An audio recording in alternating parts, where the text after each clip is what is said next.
just wanna be with you. Giving to your local church should be easy, and with Tidely, it is. Just download the app and securely register your credit or debit card. You're done. Now you can give during church services or anywhere else. Use Tidely to give a one-time gift or set up recurring donations. It's that simple. It's fast, secure, and easy to use. Tidely, the simplest way to give to your local church.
Good morning, church. Good morning, Newsoul. Let's stand up and worship together.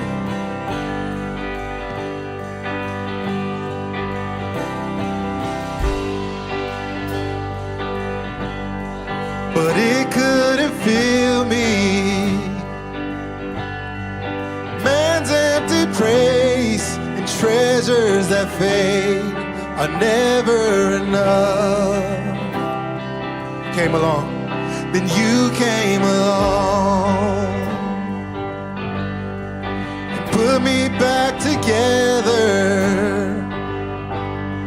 and every desire is now satisfied right here in your love. There's nothing, oh, there's nothing better than you. Oh, there's nothing better than you. Oh, there's nothing, nothing is better than you. Oh, I searched and I found it's true. I'm not afraid. Now I'm not afraid to show you my weakness, my failures and flaws. Lord, you've seen them all, and you still call me friend. 'Cause the God of the mountain is the God of the valley, and there's not a place your mercy and grace won't find me again. You know there's nothing better than you, Lord, there's nothing better than you, oh, there's nothing, nothing is better than you. Oh, there's nothing better than you, oh, there's nothing better than you, Lord, there's nothing, but nothing is better than you. Come on, stir it up. Yeah, yeah, yeah. Morning to dancing. You turn mourning to dancing, eve for ashes. You turn shame into glory, and you're the only one who can. You turn mourning to dancing, you give beauty for ashes. You turn shame into glory, and you're the only one who can. Graves into gardens, you turn graves into gardens. It's what you do. You turn bones into armies. You turn seas into highways. You're the only one who can. You're the only one who can. You're the only one who can. Oh, there's nothing better than you, Lord. There's nothing. Nothing is better than you. Oh, there's nothing better than you. Oh, there's nothing better than you. Oh, there's nothing. Nothing is better than you. Graves in the gardens. You turn graves into gardens. That's what you do. You turn bones into armies. Every time you turn seas into highways. You're the only one who can. And you turn graves into gardens. You turn bones into armies. You turn seas into highways. And you're the only one who can. You're the only one. You're the only one who can. You're the only one. You're the only one who can. Yeah.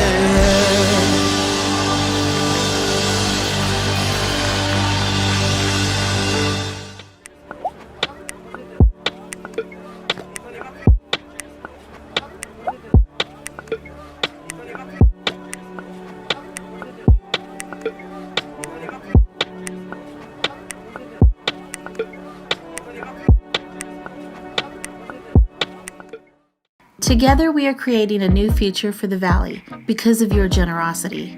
Your financial support is being used to produce content and create a loving community that is bringing hope to hurting people during the COVID pandemic and quarantine.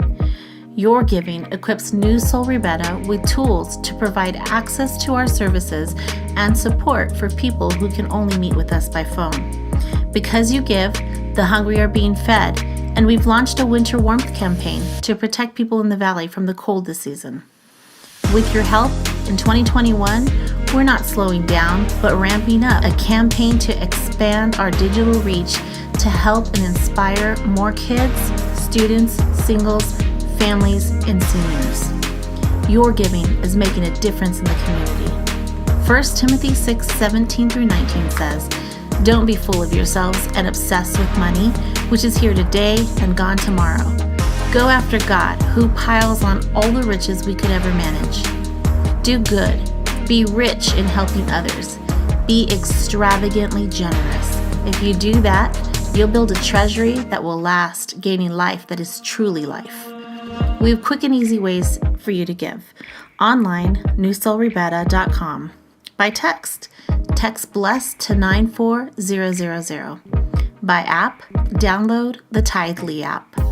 Or by mail, Newsoul Ribera, P.O. Box 574, Ribera, New Mexico 87560. To receive text updates from Newsoul Ribera, text Ribera to 94000. Hello. Happy Memorial Day weekend. We remember those that we've lost and those that have fought bravely to give us freedom. So we want to remember all of those today. And remember what this day is all about, this weekend's all about.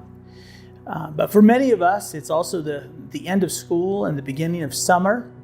And the world feels a little freer, a little more like before it was before the global pandemic disrupted all of our lives. And wherever you are and whoever you are, however you're connecting with us today, I'm just want to congratulate you for making it this far. You've survived, and I'm excited to be with you today. Today we begin a brand new series, and I'm convinced that if you spend time listening, absorbing, and applying this content to your life, you will make better decisions and have fewer regrets in your life. And that's a big deal to me personally, because even if I've never met you in person, you are the audience that I care most about, the ones I feel most responsible for and am accountable to. I want you to make good decisions and to help your kids and nieces and nephews and friends and colleagues and even your grandchildren make good decisions as well. Because if you're able to make better decisions, you will live better and you will become better at life. The big idea behind this series is the ignored relationship between good questions and good decisions.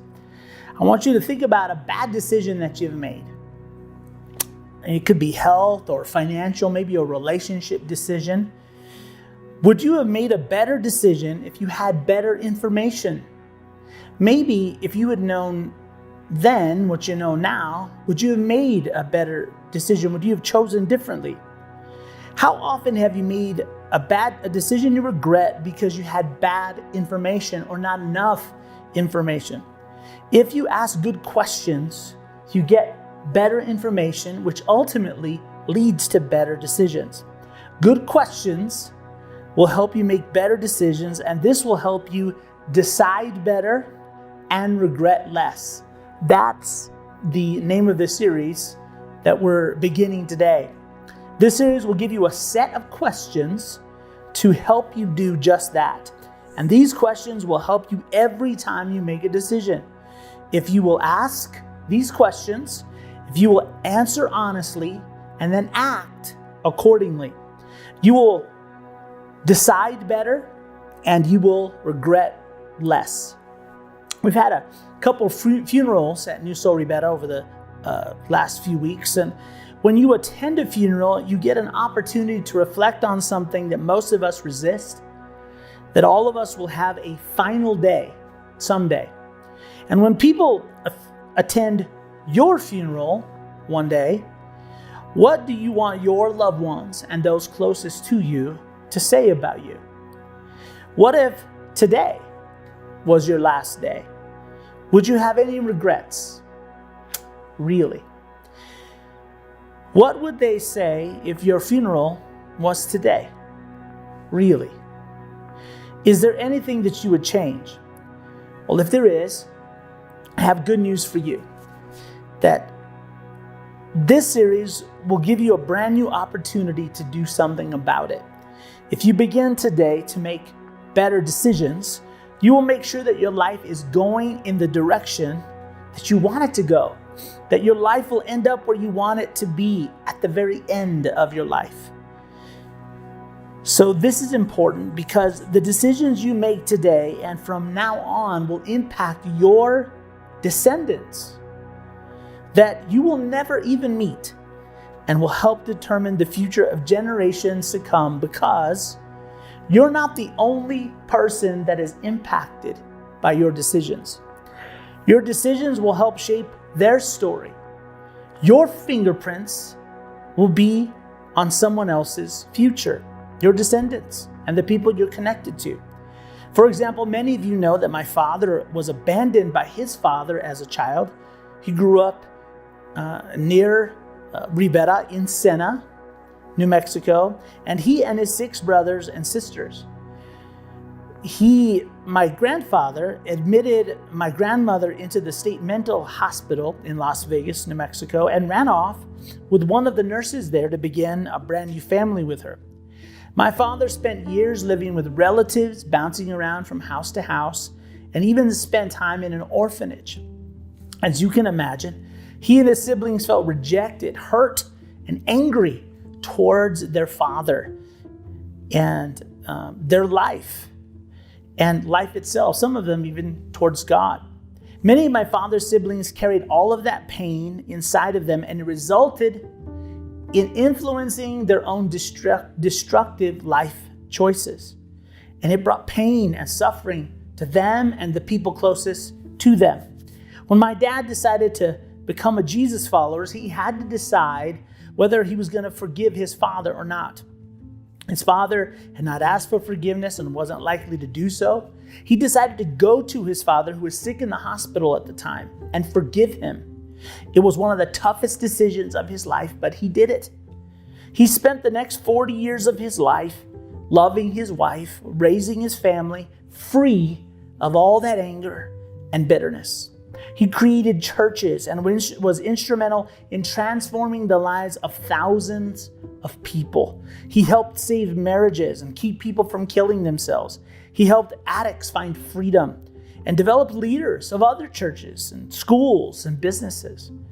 The lives impacted include my own life and the life of Newsoul Ribera. What if he had made a different decision? What if he decided to hold on to the hate and anger? No one would have blamed him, right? So what about your life? What if your mother or father had made a different decision about the things that impacted you and your family? What if they hadn't conquered that destructive habit? Or what if they had? How would the lives of all those people that I mentioned be different? How about your life? My life? None of us know for sure what hangs in the balance of our decisions. We never know for sure. But what we do know for sure is that private decisions have public outcomes. Your personal decisions will probably impact someone else's decisions. Maybe you never thought about this, but the most significant thing you do may not be something that you do. It may not be how famous or wealthy you become, or the kind of job you had, or what your accomplishments are in this life. It may be the common, ordinary, everyday decisions you make, because your decisions determine the direction and the quality of your life. You know this, but there's a good chance that where you are today financially, emotionally, physically, mentally, in your career, in your life, is a result of the decisions you've made along the way. Even if there were circumstances out of your control that impacted your life, your responses to those circumstances and the decisions of others help bring you to where you are in life right now, because a response is a decision. We decide how we respond. We choose our response. This is how you avoid a victim mentality, where you feel that you have no power in your life or over your life, that the choices of others in the past are responsible for where you are in your life today. To be fully human means that you are not a robot. You are not pre-programmed to give automated responses and choices. To be fully human means that you have the power to choose the life you want to lead. A position not even God has in your life.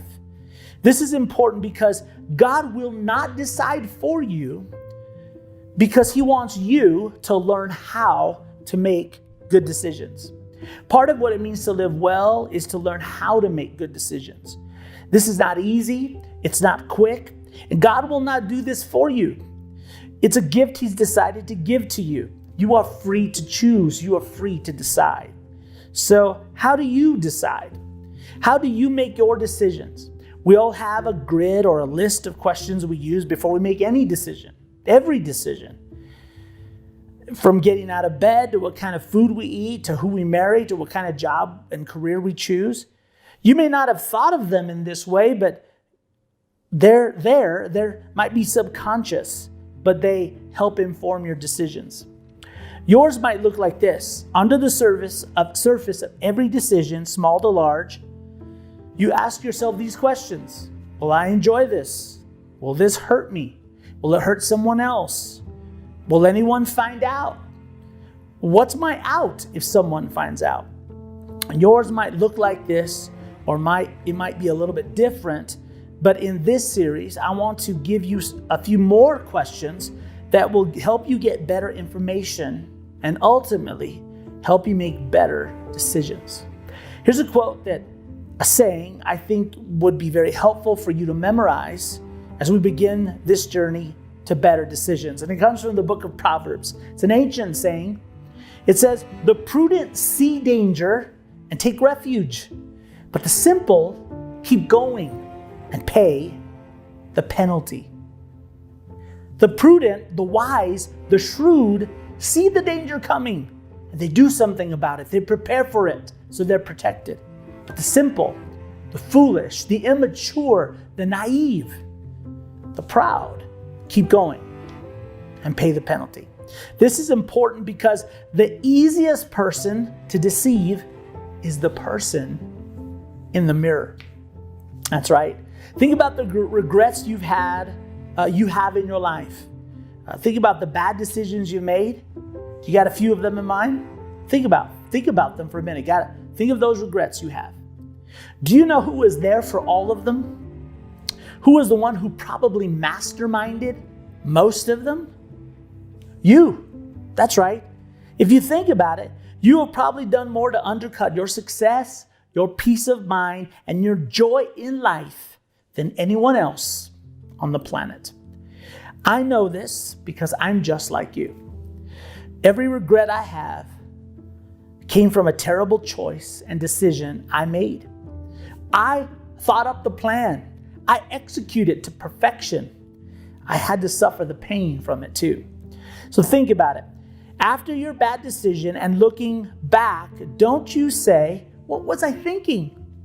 I know I do. The truth is, you weren't thinking, you were selling.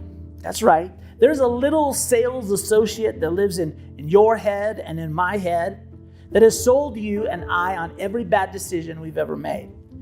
His voice or her voice sounds a lot like your voice and my voice.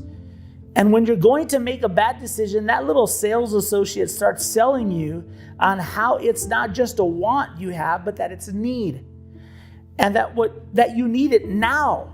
It doesn't matter what's going to happen later. And about how you deserve it. How not making the decision will actually be bad for your mental health and physical health. This is called rationalizing. It's where we tell ourselves rational lies to make us feel better about our bad choices. If you and I are going to have any chance of making better decisions today and in the future, we have to acknowledge this important truth. Those of you who are in AA or NA or even CA, you know that if someone wants to have any freedom from a destructive decision, that rigorous honesty is the first rule of recovery. You can't recover without it. Not just honesty, but rigorous honesty, because we can find a way to sell ourselves on even the most obvious bad decisions. Just think back on all those regrets you have. If you need proof, just think about those. You sold yourself on every one of those decisions.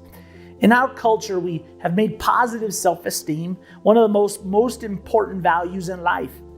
Since you were in preschool, you were given a graduation ceremony from passing from naps and toilet training to knowing your letters and spelling your name. You were given a participation ribbon and a trophy for showing up to athletic events, and there's nothing necessarily wrong with any of those things. It's good to celebrate life and to value our children and to have a positive self-image. Our culture makes sure that we feel very good about ourselves.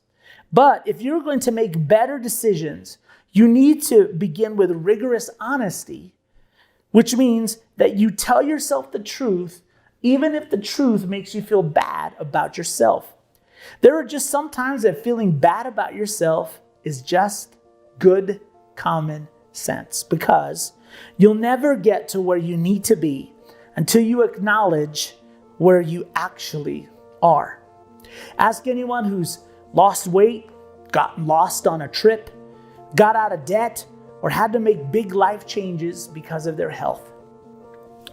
What do you call people who ignore calls and letters from bill collectors, or who refuse to clean up the mess in their homes or yards, or even their children's diapers or face? You call them irresponsible. They refuse to take ownership or responsibility for their own life. They make bad decisions. So we finally get to the first question of this series that you can use to help you decide better and regret less. It's question number 1 in the series. It's the integrity question. Now, typically, and here's what it is. Am I being honest with myself? This is what you ask yourself before you make any decision. Am I being honest with myself? Really? Now, typically someone like me, a pastor or a church leader, would tell you exactly what to do when you need to make decisions, but that's not what I'm going to do. Chances are you just do what you want anyway.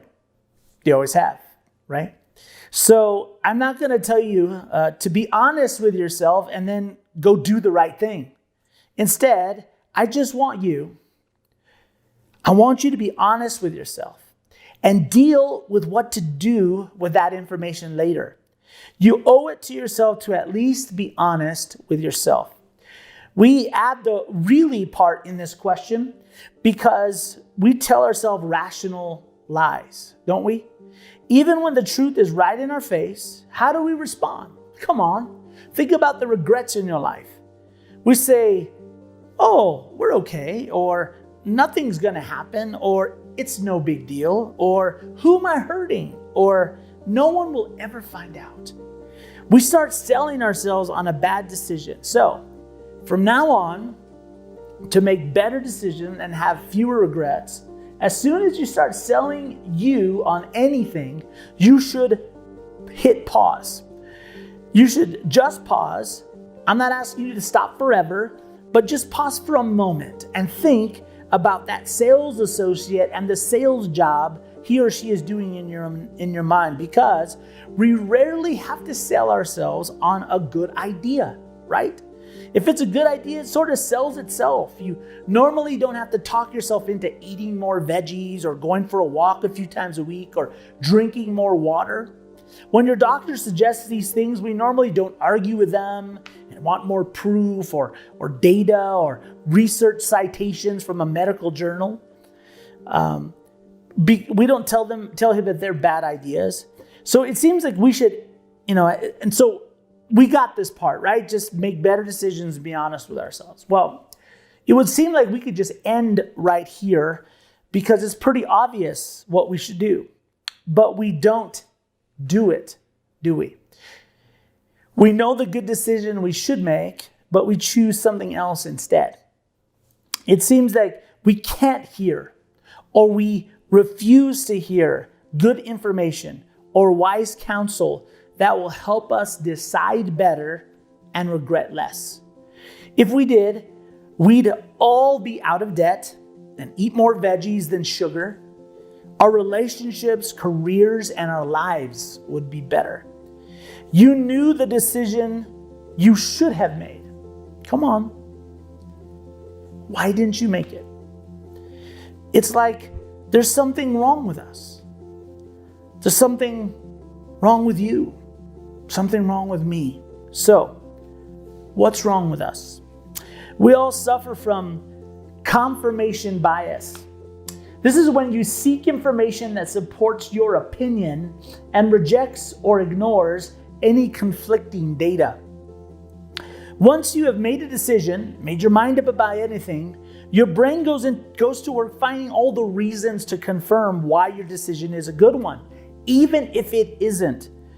And it also goes to work rejecting any reality that conflicts with your decision, even if there's more reasons to not make bad decisions. It's really smart. It's the brain, after all. And it's why we don't see the world as it is, but instead we tend to see the world as we are. We all suffer from this. To illustrate, there's a true story, a narrative that may prove instructive and helpful to us in this conversation, in this talk, in this message. It begins with a professional life coach and a royal advisor named Jeremiah. He wrote the Old Testament book of Jeremiah. The story takes place 600 years before the birth of Jesus in ancient Israel. And Jeremiah advised and coached a king there named Jehoiakim, along with other kings. Their careers would have gone much smoother and they would have lived a lot longer had they taken Jeremiah's advice. But the advantage of being a king is you get to do whatever you want and you don't have to take anyone's advice. King Jehoiakim, who we'll call King J for simplicity's sake, he became king when he was a teenager. His nation, Judah, was paying a financial tribute or a tax to Babylon, who was the most powerful empire in the world at that time. It was either pay tribute to Babylon or get conquered. By paying tribute, they received military support against any of their enemies, and Judah was able to govern their own affairs. After 3 years of paying tribute to the king of Babylon, Nebuchadnezzar, King J decides, you know what, enough of that, and he quit making payments. Worse than that, he switched banks. He declared loyalty to Babylon's fiercest rival, Egypt. When Jeremiah heard about King J's decision, he begged him not to do this. It wasn't just a bad decision, it was dangerous, because Nebuchadnezzar was in a foul military mood at the time because he had been defeated in battle by Egypt recently. He was looking to vent his frustration, and a vassal state that had just sworn allegiance to his enemy would be a perfect target. Jeremiah advised King J that not only was the decision dangerous and foolish, but that it was in direct opposition to God's will for the people and the nation. King J refused to listen to Jeremiah because that's the beauty of being a king. You don't have to take anyone's advice. And he had already abandoned the ways of Judaism and given up living by the moral code of the agreement God had made with them. And sure enough, King Nebuchadnezzar did exactly what Jeremiah predicted. He came looking for his tribute. His armies laid siege to the city for 3 months. They entered the city, they put King J in chains, and they led him all the way back to Babylon. He added King J to his king collection. You see, King Nebuchadnezzar collected kings. Some people collect coins or dolls, but King Nebuchadnezzar was so powerful that he collected kings. When he conquered a nation, he would take the king as a prisoner. On special occasions when he wanted to show off, he would bring them out and parade them in golden chains around the room for everyone to see. And they would have to put their hand on the shoulder of the king in front of them. They had to, because Nebuchadnezzar had taken their eyes out and they were blind. Before leaving Jerusalem, though, King Nebuchadnezzar crowned King J's son, who we'll call King J Jr. He was 18 years old, and 3 months later, King Nebuchadnezzar changes his mind and decides to come back to Jerusalem, and he adds King J Jr. to his king collection. Now, as you can imagine, no one is excited about taking his place and being the next king, but every kingdom needs a ruler. So Nebuchadnezzar appointed King J Jr.'s uncle, whom we'll call King Z, to the throne. He was 21 years old, And what King Z didn't know, and no one knew, is that he would be the last king ancient Judah ever had. Because, like the kings before him, King Z would not listen to sound advice. In fact, one of the Jewish historians said about him, he did evil in the eyes of the Lord and did not humble himself before Jeremiah the prophet. Once his mind was made up, he could not hear wise counsel or good information. He did exactly what those before him had done, even though he had seen how it worked out. He refused to pay tribute to Babylon. Jeremiah pleads with King Z to change his mind, that it was going to end badly for everyone, for the nation, for the people, for him and his family. But kings will be kings. And Jeremiah took his message to the streets and people, and he went around the community saying that when Nebuchadnezzar shows up, that the people should let him in the city. When King Z heard that what Jeremiah was doing, he had him thrown into an empty well in the ground so he could shut him up. Because he was scaring the children. Actually, he was scaring the entire population. And they should have been scared. Sure enough, just as Jeremiah predicted, Nebuchadnezzar showed up with his army, surrounded the city, and starved the city into submission. The people were starving to death. When King Z realized his mistake, what did he do? He ran to that empty well to find Jeremiah. He says, Jeremiah, pray to God to save us. Jeremiah told King Z it was too late, that the fate of the city had been sealed. Their only hope was to open the gates and beg for mercy from Nebuchadnezzar. But King Z knew that this would end badly for him. So he decided to sneak out of the city in the middle of the night with his children and his bodyguard. Another really bad decision. King Z was eventually captured and forced to watch as Babylonian soldiers butchered each one of his children one by one before his eyes. And that was the last thing he ever saw, because he was blinded and added to Nebuchadnezzar's king collection. When you read a story like that, or watch a movie or a show like that, or maybe see it played out in real life, you can't help but think, what were they thinking? How could anyone be so clueless, so deceived? Jeremiah was there for all of this tragedy, and he answers that question for us. He writes, the heart is deceitful above all things and beyond cure. Who can understand it? Your heart, my heart, his heart, her heart, even those precious angel children and grandchildren of yours, their hearts. He chose his words carefully, Jeremiah did. See, deceitful is different than dishonest, right? Dishonest is just not honest, and it's easier to spot. But deceitful is tougher to see. It's half-truths and a few truths and untruth, and they're all mixed together. It's pretending and faking, acting. Dishonest people aren't always smart enough to trick you, but deceitful is difficult to detect. Deceitful people are dangerous because they are smart enough to fool you, smart enough to fool themselves. Our hearts, Jeremiah says, are deceitful. We don't just lie to ourselves, we deceive ourselves. When our heart decides on what it wants, it sends a message to the brain. We talked about this a moment ago. Hey brain, figure out a way to get us what we want. And the brain goes to work. And your brain is really smart, and it usually comes up with reasons why what you want is more than a want. It probably turns it into a need. Because while it's difficult to rationalize a want, it's easy to rationalize a need. The reasons we use to sell ourselves on bad decisions are rational lies we buy. We are suckers for ourselves. We are so easily deceived by our own hearts. There is no cure for this, Jeremiah says. You don't outgrow it it doesn't matter how old you get, how educated you are, you don't outmature it. It is a permanent condition. Permanent conditions, as you know, require constant supervision.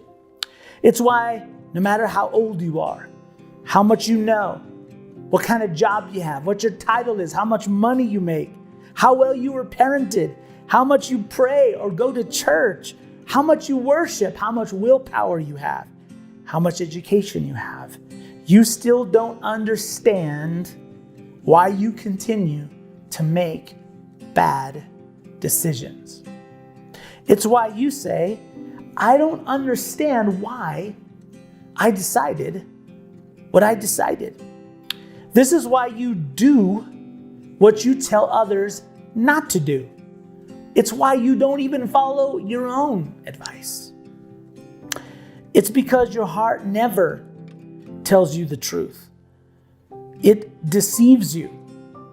And it will always deceive you unless you force it to tell you the truth. It's like on a crime show or a murder mystery show, your favorite murder investigation show. It's where they find the perp or the unsub or the suspect, and they get him in the interrogation room, and the suspect lies and lies and hides from the truth until they put him in that room with a special mirrored glass, and they finally force them to tell the truth.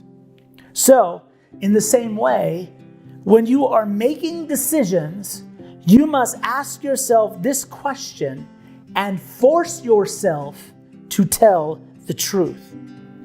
Am I being honest with myself? Really? It's like you have to do an interrogation on yourself. Don't rush by this. Stay here. Dig deep. This question will lead to better information and maybe better decisions. It may save you some regret or not.